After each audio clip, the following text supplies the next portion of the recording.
आज का शुभ विचार है कि मेहनत, लगन और त्याग वो कठिन रास्ता है जो व्यक्ति को महानता की ऊंचाइयों के शिखर तक पहुंचाता है। जिसके हृदय में स्नेह, करुणा, संवेदना जिंदा है, वह मन पवित्र और तन शुभ माना जाता है। अनुशासन में रहने वाला जीवन में खुशियाँ लाता है। यदि आप सही रास्ते पर देख रहे हो तो आपको जरूरत है तो केवल चलने की। अस्थायी भावनाओं के आधार पर लिया गया निर्णय कभी सफल नहीं होता। शांति और क्रोध के मध्य जो अवस्था है वह ध्यान है।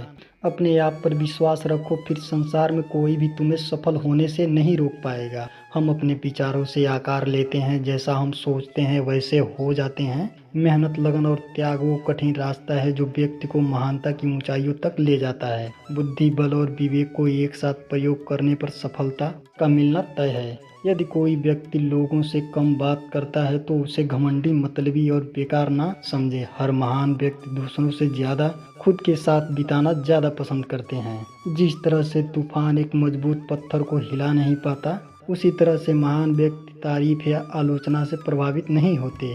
आपके पास जो कुछ भी है उसे बढ़ा चढ़ाकर मत बताइए और ना ही दूसरों से ईर्ष्या कीजिए। जो दूसरों से ईर्ष्या करता है उसे मन की शांति नहीं मिलती। जो जगा हुआ है उसके लिए रात लंबी है, जो थका हुआ है उसके लिए यात्रा लंबी है। जो व्यक्ति सच्चा धर्म नहीं जानता उसके लिए ये जिंदगी लंबी है। अपने तन को स्वस्थ रखना ही एक कर्तव्य है, अन्यथा आप अपनी मन और सोच को अच्छा और साफ नहीं रख पाएंगे। एक बार एक शिकारी शिकार करने के लिए जंगल में पहुंचा। उसने अपने तीर पर बहुत ही खतरनाक जहर लगाया और शिकार को निशाना बनाकर उसने तीर को छोड़ा, लेकिन उसका तीर चूक गया और तीर एक पेड़ पर जा लगा। वह पेड़ बहुत ही हरा भरा था और उस पर बहुत बड़ा एक तोते का समूह रहता था। जैसे ही वह जहरीली तीर उस पेड़ पर जाकर लगा, वह पेड़ धीरे धीरे सूखने लगा और उस पेड़ पर जो तोते का समूह रहता था वह एक एक करके उस पेड़ को छोड़कर जाने लगे। उस बड़े से पेड़ के कोटर में एक बहुत ही पुराना बूढ़ा तोता रहता था जो बहुत ही धर्मात्मा और अच्छे मन का था।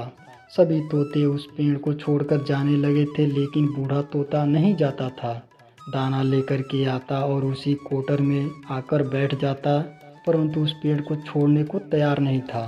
बूढ़े तोते को साथियों ने कई बार आकर के उसे समझाया कि यह पेड़ सूख रहा है और किसी दिन गिर भी जाएगा, चलो किसी और पेड़ पर चलकर रहा जाए, परंतु वह बूढ़ा तोता वहां से जाने को तैयार नहीं हो रहा था।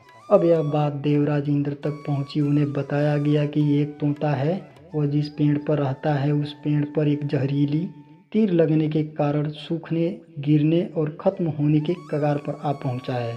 और एक बूढ़ा तोता अभी भी वहीं पर रह रहा है। वह दाना लेकर आता और वहीं पर रहता, जबकि उस जंगल में बहुत सारे पेड़ हैं, लेकिन वह उसी पेड़ पर रह रहा है। देवराज इंद्र प्रकट हुए और उस बूढ़े तोते से कहने लगे कि आप बहुत धर्मात्मा हैं, बहुत ही अच्छे मन के हैं, लेकिन आप इस पेड़ को छोड़कर किसी और पेड़ पर चले जाइए, क्योंकि यह पेड़ कुछ ही दिनों में गिर जाएगा। तालाब के पास में बहुत से बड़े बड़े हरे भरे पेड़ हैं, बड़े बड़े कोटर, उन पेड़ों पर फल भी लगे हुए हैं, उन्हें वहीं पर तोड़कर खा सकते हैं, परंतु यहाँ से आप चले जाएं। फिर तोता बोला, माफ कीजिएगा, इस पेड़ ने मुझे जीवन दिया है, शिकारियों से मेरी रक्षा की है, हर मौसम में मेरे साथ रहा है। यह कोटर मेरा घर है, यहाँ मैं पला बड़ा हूँ, इस पेड़ को मैं छोड़कर कैसे जा सकता हूँ? इस पर संकट आया है तो क्या मैं इसे छोड़कर चला जाऊं? मैं ऐसा कभी नहीं कर सकता। देवराज इंद्र तोते की इस बात से बहुत ही प्रसन्न हुए। उन्होंने तोते से कहा, मैं आपके इस बात से बहुत ही खुश हूँ, मांगो जो आपको मांगना हो। उस बूढ़े तोते ने कहा, मुझे बस इतना मांगना है कि जिस पेड़ ने मुझे जन्म दिया, जहाँ मैं रहा पला बड़ा, जिसे आप मेरा जन्मभूमि कह सकते हो, आप इसे फिर से वैसा ही हरा भरा कर दो जैसा यह पहले था।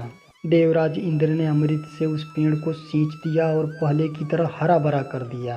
अब वापस से उस पेड़ पर आकर के बाकी तोते रहने लगे। वह बूढ़ा तोता कुछ समय तक और जिंदा रहा, फिर उसकी मृत्यु हो गई और वह स्वर्ग में चला गया। इस कहानी से हमें यही सीख मिलती है कि जब भी किसी इंसान का बुरा दौर आता हो तो वह बुरी तरह टूट जाता है। उसे किसी की सहारे की सख्त ज़रूरत होती है, किसी की आवश्यकता होती है। अगर आप ऐसे समय में उसे छोड़कर चले जाएंगे, उससे बात नहीं करेंगे, मुंह मोड़ लेंगे तो आपसे बुरा कोई नहीं हो सकता, क्योंकि आप किसी के सुख का साथी बने या न बने, लेकिन आपको हमेशा किसी के दुख का साथी जरूर बनना चाहिए। दूसरी कहानी काफी प्रेरणादायक है। एक बार की बात है, गौतम बुद्ध एक गांव में भ्रमण कर रहे थे। उसी गांव में राम स्वरूप नाम का किसान अपनी फसल काटने के बाद उत्सव मना रहा था, क्योंकि उस साल उसके खेतों में बहुत अच्छी फसल हुई थी। उसी रास्ते से जब बुद्ध अपनी हाथों में भिक्षा पात्र के साथ भोजन के लिए भिक्षा मांगते हुए आए, कुछ लोगों ने उन्हें श्रद्धा से देखा, लेकिन किसान राम स्वरूप क्रोधित हो गया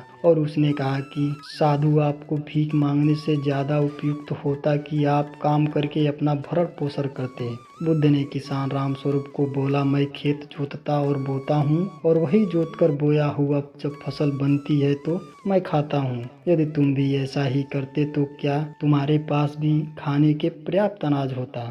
बुद्ध ने बड़ी सरलता से उसे उत्तर देते हुए कहा, यजमान, मैं भी हल जोतता हूँ और बोता हूँ, और अपना जोता हुआ बोया हुआ फसल ही मैं खाता हूँ। किसान राम स्वरूप ने बुद्ध से बोला, क्या आप किसान होने का दावा करते हैं? फिर तुम्हारे बैल कहाँ हैं? बीज और हल कहाँ हैं? बुद्ध ने कहा कि विश्वास वह बीज है जो मैं बोता हूँ, अच्छे काम बारिश हैं जो इसे उर्वरित करते हैं, ज्ञान और विनय हल है, मेरा मन ही जमीन है, परिश्रम मेरा बैल है। यह जुताई भ्रम के खरपतवारों को नष्ट करने के लिए की जाती है। इससे जो फसल मिलती है वह निर्वाण का अमर फल है, और इस प्रकार सभी दुख समाप्त हो जाते हैं।